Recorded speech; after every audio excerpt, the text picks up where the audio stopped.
யோகிராம் சுரத்குமார். ஜெயகுருராயா. வணக்கம் யோகி அன்பர்களே.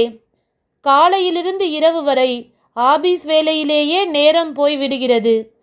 சாமி கும்பிடவோ நாமம் சொல்லவோ நேரமே இல்லை என்று நீங்கள் எப்போதாவது வருந்தியதுண்டா? ஒரு முறை ஒரு பக்தரும் இப்படித்தான் பகவானிடம் முறையிட்டார். அதற்கு பகவான் கூறிய மிக எளிய தீர்வு என்ன தெரியுமா?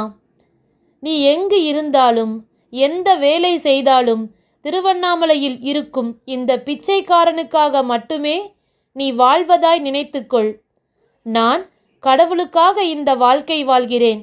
இந்த ஆபீஸில் செய்யும் வேலை கூட அவருடைய வேலையே என்று நினைத்து கொண்டு வா. அது போதும், மற்றவற்றை என் தந்தை பார்த்து கொள்வார் என்றார். ஆம் அன்பர்களே, நாம் செய்யும் வேலையை இறைவனுக்கான தொண்டாக நினைத்து செய்தாலே போதும். அதுவே சிறந்த பக்தி. நம் கடமையை செய்யும் போதே பகவானின் திவ்ய நாமத்தை மனதுக்குள் உச்சரித்து கொண்டே இருப்போம். யோகிராம் சுரத்குமார், யோகிராம் சுரத்குமார், யோகிராம் சுரத்குமார். ஜெயகுருராயா.